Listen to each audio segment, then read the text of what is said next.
We see the remains of humans with elongated skulls all over the world.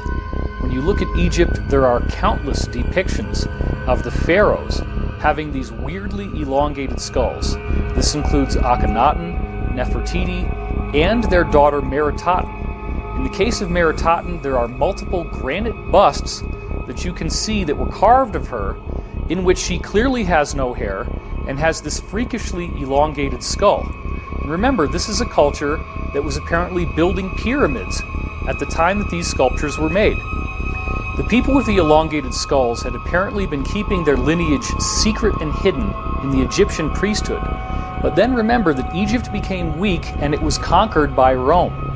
What happened when the Romans got in there is that they made a secret agreement with these people in the Egyptian priesthood who still had the elongated skulls, and they created a safe haven for them in the Vatican City. The Library of Alexandria was burned down, but only with a false flag, where they burned tax documents and census documents. They took all the good stuff that included books from before they came to Earth and relocated that to the Vatican Library. Then you go across to the other side of the Atlantic Ocean, and once again you have a pyramid building culture in Mesoamerica with people depicted in their inscriptions who have elongated skulls. And unlike the case of Egypt, with Mesoamerica we now have the added benefit that there are multiple elongated skulls that have been dug up and were not censored, but are actually on display in museums in places like Bolivia. We have the researcher Brian Forster, who is bringing out new examples of elongated skulls, and they are being genetically tested, they're being analyzed, and they have clear physiological differences from the skulls that the rest of us have. These people have very large brains. Discover magazine in the year 2009 came out with an article called "What Happened to the Hominids Who Were Smarter Than Us?" And it describes how in the early 20th century elongated skulls were found in Boskop, South Africa, thus earning them the name the Boskop skulls. And they were given ceremonial burials. Apparently these people were revered in their society. But the article claims that the brain volume is almost twice what ours would be, and thus the average person in their society would have an IQ of 150, and some of them could have an IQ that goes up to 300.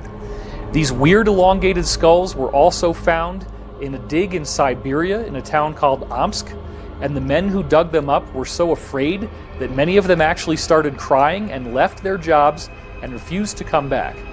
We furthermore see in the case of the Mongolian conquerors that there were reports of them having weird elongated skulls. And most recently, even in Europe, we have found tombs of the nobility, the wealthy people who preserve their bloodlines, such as in France. And they also have this bizarre elongated skull feature. It wasn't until insiders started talking to me that I thought about the fact that in the Vatican, you see people wearing these mitre hats, and those hats would very nicely conceal an elongated skull. These people with elongated skulls would look like us in their faces, and the hat would conceal the only thing that would make them appear to be different. My research also turned up data on an Italian noble family from the 14th century known as the d'Este clan. And the d'Este clan had very close ties to the Vatican. What's so bizarre is when you look at a painting of Prince Leonello d'Este and someone who is either his sister or his wife, the scholars don't really know, they usually call her Princess d'Este. They both have freakishly elongated skulls in this painting. The story gets even more interesting when you trace the descendants of the d'Este clan, the lineage that they left behind.